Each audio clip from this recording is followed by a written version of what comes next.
Documentary film maker ಸೋಗಿನಲ್ಲಿದ್ದ American ಪ್ರಜೆಯೊಬ್ಬನನ್ನ ಭಾರತದಲ್ಲಿ ಬಂಧಿಸಲಾಗಿದ್ದು, ಭಾರತದ ಭದ್ರತೆ ವಿಷಯವಾಗಿ ಕಳವಳಕಾರಿ ಪ್ರಶ್ನೆಗಳು ಮೂಡಿವೆ. 6 ಮಂದಿ ಉಕ್ರೇನಿಯನ್ ಮರ್ಸಿನರಿಗಳ ಜೊತೆಗೆ ಬಂಧಿತನಾಗಿರುವ ಅಮೆರಿಕನ್ ಪ್ರಜೆ ಮ್ಯಾಥ್ಯೂ ವ್ಯಾನ್ ಡೈಕ್ ಬಹುದೊಡ್ಡ ಪಿತೂರಿಯ ಭಾಗವಾಗಿ ಭಾರತದಲ್ಲಿದ್ದಾನೆ ಅನ್ನೋ ಅನುಮಾನ ಮೂಡಿದೆ.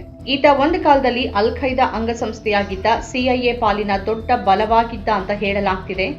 ಇದೇ ಮಾರ್ಚ್ 13ರಂದು ಕೋಲ್ಕತ್ತಾದ ನೇತಾಜಿ ಸುಭಾಷ್ ಚಂದ್ರ ಬೋಸ್ ಅಂತಾರಾಷ್ಟ್ರೀಯ ವಿಮಾನ ನಿಲ್ದಾಣದಲ್ಲಿ ವಲಸೆ ಅಧಿಕಾರಿಗೆ ಅನುಮಾನ ಬಂದ ಹಿನ್ನೆಲೆಯಲ್ಲಿ ಆತನನ್ನ ವಶಕ್ಕೆ ಪಡೆಯಲಾಯಿತು.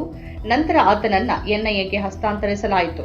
ಆದರೆ ಆ ಸಂಜೆ ಎನ್ಐಎ ಆತನನ್ನ ಮಾತ್ರವಲ್ಲದೆ ಲಕ್ನೋ ಮತ್ತು ದೆಹಲಿ ವಿಮಾನ ನಿಲ್ದಾಣಗಳಲ್ಲಿ ಇನ್ನೂ 6 ಮಂದಿಯನ್ನ ವಶಕ್ಕೆ ಪಡೆದಿತ್ತು ಮತ್ತು ಆ 6 ಮಂದಿ ಉಕ್ರೇನಿಯನ್ ಪ್ರಜೆಗಳಾಗಿದ್ರು. ಮಾರ್ಚ್ 15ರಂದು ಎನ್ಐಎ ಬಂಧಿತ 7 ಜನರನ್ನ ದೆಹಲಿಯ ಪಟಿಯಾಲ ಹೌಸ್ ಕೋರ್ಟ್ಗೆ ಹಾಜರುಪಡಿಸಿದಾಗ ಆಘಾತಕಾರಿ ಮಾಹಿತಿ ಬಯಲಿಗೆ ಬಂತು. ವಾಸ್ತವವಾಗಿ ಈ 7 ಮಂದಿ ವಿದೇಶಿ ಪ್ರಜೆಗಳು ಪ್ರವಾಸಿ ವೀಸಾದಲ್ಲಿ ಭಾರತಕ್ಕೆ ಬಂದಿದ್ರು. ಆದರೆ ಅವರು ನಿಜವಾಗಿ ಹೋಗಬೇಕಾಗಿದ್ದು ಮ್ಯಾನ್ಮಾರ್ಗೆ. 7 ಮಂದಿ ಮೊದಲು ಗುವಾಹಟಿಗೆ ಹೋಗಿ ನಂತರ ಮಿಜೋರಾಂನ ನಿರ್ಬಂಧಿತ ಪ್ರದೇಶಗಳ ಮೂಲಕ ಮ್ಯಾನ್ಮಾರ್ನ ಗಡಿಯನ್ನ ಅಕ್ರಮವಾಗಿ ಪ್ರವೇಶಿಸಿದ್ರು. ವರದಿಗಳ ಪ್ರಕಾರ ಈ 7 ಜನ ರಹಸ್ಯ ಕಾರ್ಯಾಚರಣೆಯ ಮೇಲೆ ಮ್ಯಾನ್ಮಾರ್ಗೆ ಹೋಗಿದ್ರು. ಇದಕ್ಕಾಗಿ ಅವರು ಭಾರತದ ವೀಸಾವನ್ನ ಬಳಸಿದ್ರು.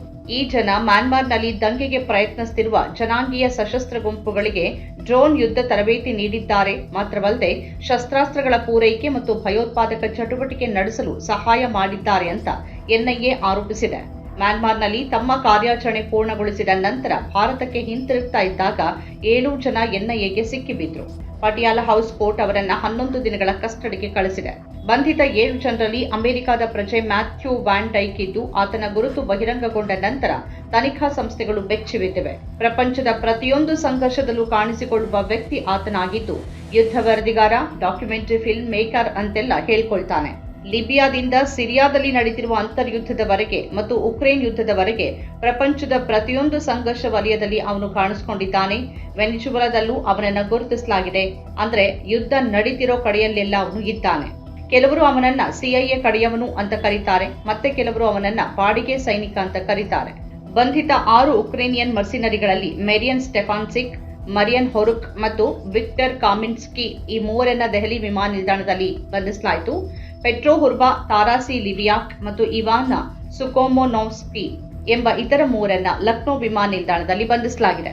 ಅವರ ಬಂಧನದ ಬಳಿಕ ಉಕ್ರೇನಿಯನ್ ರಾಯಭಾರ ಕಚೇರಿ ಭಾರತೀಯ ವಿದೇಶಾಂಗ ಸಚಿವಾಲಯದ ಕಾರ್ಯದರ್ಶಿ ಸಿವಿ ಜಾರ್ಜ್ ಅವರನ್ನ ಭೇಟಿಯಾಗಿ ಎಲ್ಲ ಉಕ್ರೇನಿಯನ್ ನಾಗರಿಕರನ್ನ ತಕ್ಷಣ ಬಿಡುಗಡೆ ಮಾಡುವಂತೆ ಒತ್ತಾಯಿಸಿ ಪ್ರತಿಭಟನಾ ಪತ್ರ ಸಲ್ಲಿಸಿದ್ರು. ಆದರೆ ಈ ನಡುವೆ ಬಂಧಿತನಾದ ಅಮೆರಿಕನ್ ಪ್ರಜೆ ಮ್ಯಾಥ್ಯೂ ವ್ಯಾನ್ ಡೈಕ್ ವಿಷಯವಾಗಿ ಅಮೆರಿಕ ರಾಯಭಾರ ಕಚೇರಿ ಸಕ್ರಿಯವಾಗಿ ಕಾಣಿಸಿಕೊಂಡಿಲ್ಲ.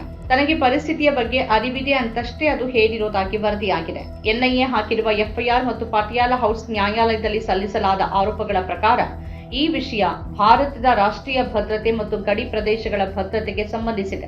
ಈ ಎಲ್ಲ ವಿದೇಶಿ ಪ್ರಜೆಗಳು ಬೇರೆ ಬೇರೆ ದಿನಾಂಕಗಳಲ್ಲಿ ಪ್ರವಾಸಿ ವೀಸಾಗಳಲ್ಲಿ ಭಾರತ ಪ್ರವೇಶಿಸಿದ್ದಾರೆ ಅಂತ ಎನ್ಐಎ ಆರೋಪಿಸಿದೆ. ಅವರು ಮೊದಲು ಅಸ್ಸಾಂನ ಗುವಾಹಟಿಯನ್ನು ತಲುಪಿದ್ರು. ನಂತರ ನಿರ್ಬಂಧಿತ ಲೈನ್ ಪರ್ಮಿಟ್ ಇಲ್ಲದೆ ಮಿಜೋರಾಂ ರಾಜ್ಯವನ್ನು ಅಕ್ರಮವಾಗಿ ಪ್ರವೇಶಿಸಿದ್ರು. ಮಿಜೋರಾಂ ಮತ್ತು ಅರುಣಾಚಲ ಪ್ರದೇಶದಂತಹ ರಾಜ್ಯಗಳಿಗೆ ಪ್ರಯಾಣಿಸಲು ಭಾರತೀಯ ನಾಗರಿಕರಿಗೆ ಇನ್ನರ್ ಲೈನ್ ಪರ್ಮಿಟ್ ಅಗತ್ಯವಿದೆ. ಆದರೆ ವಿದೇಶಿ ಪ್ರಜೆಗಳಿಗೆ ನಿರ್ಬಂಧಿತ ಲೈನ್ ಪರ್ಮಿಟ್ ಬೇಕಾಗುತ್ತೆ. ಈ ಎಲ್ಲ ವಿದೇಶಿ ಪ್ರಜೆಗಳು ಮಿಜೋರಾಂನ ಅಂತಾರಾಷ್ಟ್ರೀಯ ಗಡಿಯನ್ನ ದಾಟಿ ಮ್ಯಾನ್ಮಾರ್ಗೆ ಪ್ರವೇಶ ಮಾಡಿದ್ದಾರೆ ಅಂತ ಆರೋಪಿಸಲಾಗಿದೆ. ಅಲ್ಲಿ ಅವರು ಜನಾಂಗೀಯ ಸಶಸ್ತ್ರ ಗುಂಪುಗಳನ್ನು ಭೇಟಿಯಾಗಿ ಯುರೋಪ್ನಿಂದ ಭಾರತದ ಮೂಲಕ ಮ್ಯಾನ್ಮಾರ್ಗೆ ಸಾಗಿಸಲಾದ ಡ್ರೋನ್ಗಳನ್ನು ಬಳಸಿಕೊಂಡು ಡ್ರೋನ್ ಯುದ್ಧ ತರಬೇತಿ ನೀಡಿದ್ದಾರೆ ಅಂತ ಹೇಳಲಾಗಿದೆ. ತರಬೇತಿ ನೀಡಿ ತಮ್ಮ ದೇಶಗಳಿಗೆ ವಾಪಸ್ಸಾಗಬೇಕಾಗಿದ್ದಾಗ ವಿಮಾನ ನಿಲ್ದಾಣಗಳಲ್ಲಿ ವಲಸೆ ಅಧಿಕಾರಿಗಳಿಗೆ ಸಿಕ್ಬಿದ್ದಿದ್ದಾರೆ. ಯುಎಸ್ ಮತ್ತು ಬ್ರಿಟಿಷ್ ಮರ್ಸಿನರಿಗಳು ಅಂದ್ರೆ ಬಾಡಿಗೆ ಸೈನಿಕರು ಮಿಜೋರಾಂ ಮೂಲಕ ಮ್ಯಾನ್ಮಾರ್ಗೆ ಪ್ರವೇಶಿಸಲು ಪ್ರಯತ್ನಿಸುತ್ತಿದ್ದಾರೆ ಮತ್ತು ಅಲ್ಲಿನ ಮಿಲಿಟರಿ ಸರ್ಕಾರದ ವಿರುದ್ಧ ಹೋರಾಡುವ ಸ್ಥಳೀಯ ಪಡೆಗಳಿಗೆ ತರಬೇತಿ ನೀಡುತ್ತಿದ್ದಾರೆ ಅಂತ 2025ರಲ್ಲೇ ಮಿಜೋರಾಂ ಮುಖ್ಯಮಂತ್ರಿ ಲಾಲ್ದು ಹೋಮಾ ಎಚ್ಚರಿಸಿದ್ರು. ಆದ್ದರಿಂದ ಏಜೆನ್ಸಿಗಳು ಅಲ್ಲಿ ನಡೀತಿರುವ ಎಲ್ಲ ಚಟುವಟಿಕೆಗಳ ಮೇಲೆ ತೀವ್ರ ನಿಗಾ ಇಡುತ್ತೆ. ಇದರಿಂದಾಗಿ ಅವರು ಸಿಕ್ಬೀಳೋದು ಸಾಧ್ಯವಾಗಿದೆ. ಇನ್ನು ಅಮೆರಿಕನ್ ಪ್ರಜೆ ಮ್ಯಾಥ್ಯೂ ವ್ಯಾನ್ ಡೈಕ್ ಈಗಾಗಲೇ ವಿವಾದಿತ ವ್ಯಕ್ತಿಯಾಗಿದ್ದಾನೆ. ದಂಗೆಗಳು ಮತ್ತು ಯುದ್ಧ ಪೀಡಿತ ಪ್ರದೇಶಗಳಲ್ಲಿ ಆತ ಕಾಣಿಸಿಕೊಳ್ಳೋದು ಸಾಮಾನ್ಯ ಎನ್ನಲಾಗುತ್ತೆ. ಆದ್ರಿಂದ ಆತ ದೇಶ ಪ್ರವೇಶಿಸಿದ ಕ್ಷಣದಿಂದಲೇ ಏಜೆನ್ಸಿಗಳು ಅವನ ಮೇಲೆ ಕಣ್ಣಿಟ್ಟಿದ್ದಿರಬಹುದು ಮತ್ತು ನಂತರ ವಿಮಾನ ನಿಲ್ದಾಣದಲ್ಲಿ ಬಂಧಿಸಿರಬಹುದು.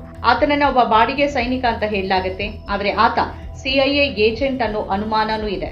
ಆತನ ಬಗೆಗೆ ಸಿಗುವ ಮಾಹಿತಿಗಳಲ್ಲಿ ಆತ ತನ್ನನ್ನ ಡಾಕ್ಯುಮೆಂಟರಿ ಫಿಲ್ಮ್ ಮೇಕರ್, ರಕ್ಷಣಾ ತಜ್ಞ, ಯುದ್ಧ ವರದಿಗಾರ ಮತ್ತು ಸ್ವಾತಂತ್ರ್ಯ ಹೋರಾಟಗಾರ ಅಂತೆಲ್ಲ ಹೇಳ್ಕೊಂಡಿದ್ದಾನೆ.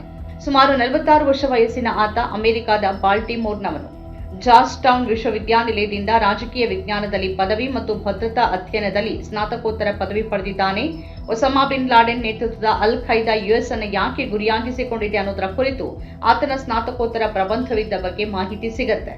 2007ರಲ್ಲಿ ಅರಬ್ ಜಗತ್ತಿನಲ್ಲಿನ ಕ್ರಾಂತಿಯಿಂದ ಪ್ರೇರಿತನಾದ ಆತ ಆಫ್ರಿಕಾದಿಂದ ಮಧ್ಯಪ್ರಾಚ್ಯಕ್ಕೆ ಬೈಕ್ ಸವಾರಿ ಮಾಡ್ತಾನೆ. 3 ವರ್ಷಗಳ ಕಾಲ ಪ್ರವಾಸ ಮಾಡಿ Morocco, Mauritania, Tunisia, Libya, Egypt, Jordan, Syria ಮತ್ತು ಟರ್ಕಿಯ ಮೂಲಕ ಇರಾಕ್ನಲ್ಲಿ ಪ್ರಯಾಣ ಕೊನೆಗೊಳಿಸುತ್ತಾನೆ. ಆತನ ವೆಬ್ಸೈಟ್ ಪ್ರಕಾರ 2009ರಲ್ಲಿ ಯುದ್ಧ ವರದಿಗಾರರಾಗಿ ಆತ ಕೆಲಸ ಶುರು ಮಾಡಿದ. ಬಾಲ್ಟಿಮೋರ್ ಎಕ್ಸಾಮಿನರ್ಗಾಗಿ ಇರಾಕ್ನಲ್ಲಿನ ಯುದ್ಧದ ಬಗ್ಗೆ ವರದಿ ಮಾಡಿದ. ಯುಎಸ್ ಮಿಲಿಟರಿಯೊಂದಿಗೆ ಹೆಚ್ಚಿನ ಸಮಯ ಕಳೆದ. 2010ರಲ್ಲಿ ಅಫ್ಘಾನಿಸ್ತಾನದಲ್ಲಿ ಯುಎಸ್ ಮಿಲಿಟರಿಯ ಅತ್ಯಂತ ಆಂತರಿಕ ನೆಲೆಯಾದ ಫಾರ್ವರ್ಡ್ ಆಪರೇಟಿಂಗ್ ಬೇಸ್ ಡೈಲಾಗ್ನಲ್ಲೂ ಆತ ಇದ್ದ. ಆತ ಒಬ್ಸೆಸಿವ್ ಕಂಪಲ್ಸಿವ್ ಡಿಸಾರ್ಡರ್ ಎಂಬ ಕಾಯಿಲೆಯಿಂದ ಬಳಲ್ತಿರೋದಾಗಿ ಹೇಳಿಕೊಂಡಿದ್ದಾನೆ. ಅದು ಪದೇ ಪದೇ ಅನಗತ್ಯ ಆಲೋಚನೆಗಳನ್ನು ಮಾಡುವ ಮಾನಸಿಕ ಸ್ಥಿತಿಯಾಗಿದೆ. ವ್ಯಕ್ತಿಯನ್ನ ಪದೇ ಪದೇ ಏನನ್ನಾದ್ರೂ ಮಾಡುವಂತೆ ಒತ್ತಾಯಿಸುವ ಕಾಯಿಲೆ ಅದಾಗಿದೆ. ಮ್ಯಾಥ್ಯೂ ವ್ಯಾನ್ ಡೈಕ್ ಬಗ್ಗೆ ಮೊದಲ ಬಾರಿಗೆ ತಿಳಿದಿದ್ದು 2011ರಲ್ಲಿ ಲಿಬಿಯಾ ಯುದ್ಧದ ಸಮಯದಲ್ಲಿ ಆತನ ಬಗ್ಗೆ ಮಾಹಿತಿಗಳು ಬಹಿರಂಗಗೊಂಡಾಗ. ಲಿಬಿಯಾದಲ್ಲಿ ಮೊಮ್ಮರ್ ಗಡಾಫಿ ವಿರುದ್ಧ ಹೋರಾಡುವ ಬಂಡುಕೋರರೊಂದಿಗೆ ವಿದೇಶಿ ಹೋರಾಟಗಾರನಾಗಿ ಜೊತೆಯಾದ ಆತನನ್ನ ನಂತರ ಬಂಧಿಸಲಾಯಿತು. ಟ್ರಿಪೋಲಿಯ ಕುಖ್ಯಾತ ಅಬು ಸಲೀಂ ಜೈಲಿನಲ್ಲಿ ಏಕಾಂತ ಬಂಧನದಲ್ಲಿ ಆತನನ್ನ ಇರಿಸಲಾಯಿತು. ನಂತರ ಬಂಡುಕೋರರು ಟ್ರಿಪೋಲಿಯನ್ನ ವಶಪಡಿಸಿಕೊಂಡಾಗ ಆತ ಜೈಲಿನಿಂದ ಬಿಡುಗಡೆಯಾಗಿ ಮತ್ತೆ ಹೋರಾಟಕ್ಕೆ ಇಳಿದ. 2012ರಲ್ಲಿ ಸಿರಿಯನ್ ಅಂತರ್ಯುದ್ಧದಲ್ಲಿ ಆತ ಬಶರ್ ಅಲ್ ಅಸಾದ್ ವಿರುದ್ಧ ಬಂಡುಕೋರರೊಂದಿಗೆ ಕೆಲಸ ಮಾಡೋಕೆ ಮತ್ತು ತರಬೇತಿ ನೀಡೋಕೆ ಪ್ರಾರಂಭಿಸಿದ. ಅವರ ಮೇಲೆ ಒಂದು ಸಾಕ್ಷ್ಯಚಿತ್ರವನ್ನು ಕೂಡ ಮಾಡಿದ. ಅಸಾದ್ ಆಡಳಿತ ಆತನನ್ನ ಭಯೋತ್ಪಾದಕ ಅಂತ ಘೋಷಣೆ ಮಾಡಿತು. 2014ರಲ್ಲಿ ಸೋಲ್ ಸನ್ಸ್ ಆಫ್ ಲಿಬರ್ಟಿ ಇಂಟರ್ನ್ಯಾಷನಲ್ ಎಂಬ ಲಾಭರಹಿತ ಸಂಸ್ಥೆಯನ್ನು ಸ್ಥಾಪಿಸಿದ. ಅದರ ವೆಬ್ಸೈಟ್ ಪ್ರಕಾರ ಸರ್ವಾಧಿಕಾರಿ ಸರ್ಕಾರಗಳು ಮತ್ತು ಭಯೋತ್ಪಾದನೆ ವಿರುದ್ಧ ಹೋರಾಡೋರಿಗೆ ತರಬೇತಿ ನೀಡುವುದು ಅದರ ಉದ್ದೇಶವಾಗಿದೆ. ಅದು ಅಂತಹ ವ್ಯಕ್ತಿಗಳಿಗೆ ಮಿಲಿಟರಿ ತರಬೇತಿ, ಸಲಹೆ, ಕಾರ್ಯತಂತ್ರದ ಬೆಂಬಲ ಮತ್ತು ಸಂಪನ್ಮೂಲಗಳನ್ನು ಒದಗಿಸುತ್ತೆ. ವೆನಿಜುವೆಲಾದಲ್ಲಿ ನಿಕೋಲಸ್ ಮಡುರೋ ವಿರುದ್ಧ ರಹಸ್ಯ ಕಾರ್ಯಾಚರಣೆಗಳನ್ನು ಕೂಡ ತಾನು ನಡೆಸುತ್ತಿದ್ದಾಗಿ ಜನವರಿ 2025ರ ಪೋಸ್ಟ್ನಲ್ಲಿ ಆತ ಹೇಳಿಕೊಂಡಿದ್ದಾನೆ.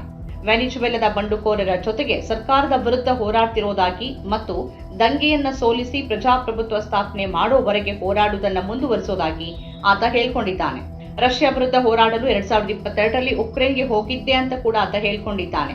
ಈಗ ಮ್ಯಾಥ್ಯೂ ಮ್ಯಾನ್ಮಾರ್ ಮಿಲಿಟರಿ ಜಂಟಾ ವಿರುದ್ಧ ಹೋರಾಡುವ ಜನಾಂಗೀಯ ಸಶಸ್ತ್ರ ಗುಂಪುಗಳಿಗೆ ಡ್ರೋನ್ ಯುದ್ಧದಲ್ಲಿ ತರಬೇತಿ ನೀಡಿದ ಆರೋಪ ಹೊತ್ತಿದ್ದಾನೆ. ಮ್ಯಾಥ್ಯೂ ಈಗ ಇತರ 6 ಉಕ್ರೇನಿಯನ್ ಪ್ರಜೆಗಳೊಂದಿಗೆ ಎನ್ಐಎ ವಶದಲ್ಲಿದ್ದು ಮುಂದಿನ ವಿಚಾರಣೆ ಮಾರ್ಚ್ 27ಕ್ಕೆ ನಿಗದಿಯಾಗಿದೆ.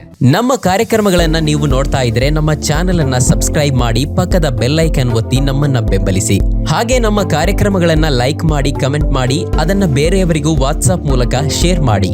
ನೀವು ಹೀಗೆ ಮಾಡಿದಾಗ ನಮ್ಮ ಚಾನೆಲ್ ಇನ್ನಷ್ಟು ಮತ್ತಷ್ಟು ಜನರಿಗೆ ತಲುಪಲು ನೀವು ನಮ್ಮೊಂದಿಗೆ ಸಹಕರಿಸಿದ ಹಾಗಾಗುತ್ತೆ. ಇದು ನೀವು ಯಾವುದೇ ಖರ್ಚಿಲ್ಲದೆ ಕೆಲವೇ ಸೆಕೆಂಡುಗಳಲ್ಲಿ ನೀಡಬಹುದಾದ ಸಹಕಾರ. ಧನ್ಯವಾದಗಳು.